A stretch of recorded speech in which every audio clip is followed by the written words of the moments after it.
Hi, this is Scott Garibay, and today I want to talk about Dungeons and Dragons, and I want to have a robust, spoiler-filled discussion of Chapter 8 of Phandelver and Below, the Shattered Obelisk, the final chapter, the finale, right? And so, what do we want to talk about here, right? Let's talk this through, and let's talk about the important part, right? And So first of all, I should have said this in Chapter 7. I'm going to say it here. What have the player characters been trying to stop? Right. So they go to Phandalin. They find out that it's filled with goblins.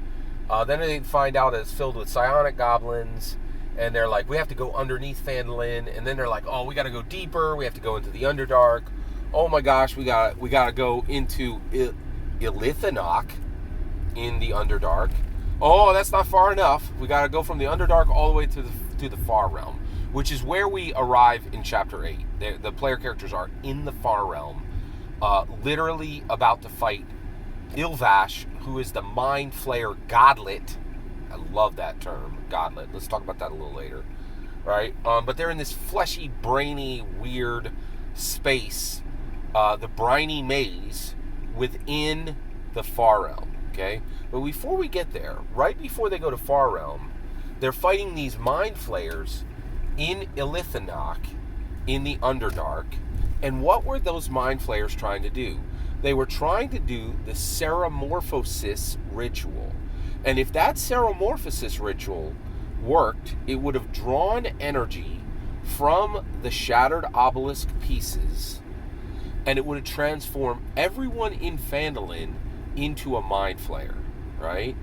And then those Mind Flayers would have taken their lust for brains and gone out and, continued to spread Mind Flayer brain eating all over Phandalin, all over, the Neverwinter Woods, then to Neverwinter, then to Waterdeep, and Faerun would be a new Mind Flayer empire, right?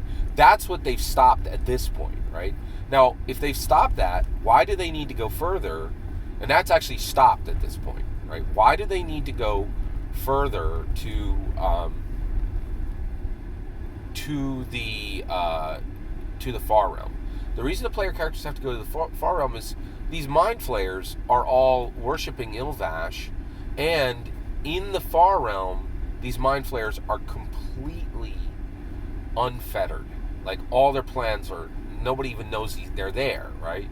And so the player characters are going, and they're going to, put it to the Mind Flayers on the Far Realm, and even fight against Ilvash, a refraction of Ilvash, right, himself, to say, I know, we saw what you did. You tried to create a Mind Flayer empire up on Faerun. We ain't having it, and we're going to bring sword and spell to you. We're going to put it to you. You're going to get the edge, and you're going to get the fire, right? Flame and sword. We're bringing it to you, right? And it's a really classic, very horrific adventure, right? And I absolutely love Phandelver and Below and the Shattered Obelisk. It's old school and it's new school at the same time, and it's old school without the prejudice, which I love. Kind of like what Kelsey Dion brings, only with good art and good layout and good writing, right? I think Kelsey Dion produces good layout and good writing, bad art, because I think all black and white art now is fundamentally bad. When you've had 40 books in your hand, all full color, you're like, why are we going back to black and white? But with great art, great writing, great layout, right? And so at this point, the player characters go to the briny maze, and it's literally this gigantic area that's shaped with like these brain walls, and they are in an area. They are now in the Far Realm. They are deep into enemy territory. They are literally behind enemy lines, and they are fighting. And at this point, they're 12th level, right? So you got 4 or 5 player characters, all 12th level, and they are bringing the thunder, right, to these Mind Flayers. and they defeat the mind flayers who have been involved in this, who have been sourcing Kuhnbraxel and all of the and the other 3 mind flayer fanatics, right? With evil energy from the far realm, and and really provisioning them, almost the way America's been provisioning Ukraine, but good. All right, like basically this is a super powerful source, and the player characters are going, hey, we see what you're doing, man. And you ain't gonna sit up in your far realm untouched by sword and flame, right? And they bring it, right? And they kill additional powerful plotting mind flayers, and they leave a memory, and if they win this adventure, they defeat these evil forces. But even after they kill the mind flayers, a refraction of Ilvash comes out.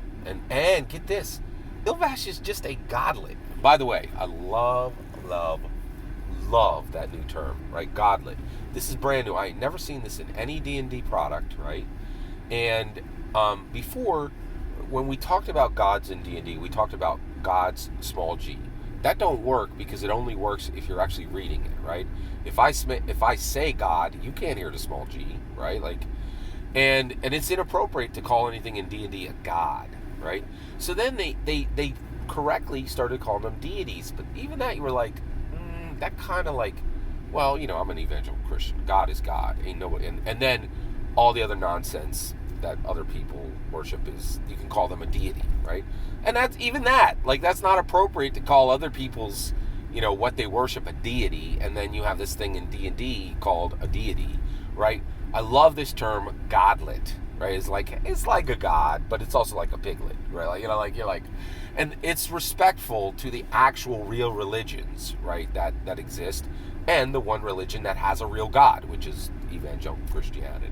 Right, so it's respectful to both, because I try not to be disrespectful of other people's religions. I think it's appropriate to call what they worship a deity, because it's not nonsense to them. It's nonsense to me, because I know it's nonsense, because the Bible says it's nonsense. There's only one path to, there's only one path to salvation. That's the actual big G, small o, small d, God, right? Like, and there's no other path. It's exclusionary, right? It's the way it is, right? But I love that D&D is like, it's kind of weird that, and it got really weird because the 1E, D&D 1E, deities and demigods literally listed there, like, they're like, they didn't put Jesus in there because they're like, we know this would upset people, but they put a bunch of other cultures, literal gods, in the book, right? You ain't never going to see that coming up in 5E, right? So it's good that they're starting to correct the language on this, right? So I love that. And then but the players also have to fight this Ilvash, but I also love the way they handled this. They're like, you killed a refraction of Ilvash, right? Like, you brought your sword and you brought your spells, but you didn't kill nothing, right? It's just a refraction. You're like, you ain't gonna kill a godlet, even a godlet. You ain't gonna kill it with sword and spell, right? It's not enough, right? And it's good. It's really good. This is the end of my covering chapter to chapter. This is the end of my spoiler discussion of an amazing Dungeons & Dragons canon hardback. 5 out of 5 stars. I love this thing. What's your thoughts? I'd love to hear your thoughts on Phandelver and Below and the Shattered Obelisk. It shattered my heart with goodness. Every single word of that is my humble opinion. What's important is when I get to hear your humble opinion when you get in the comments and send your traffic. Please consider liking and subscribing, and may the real God bless you and yours.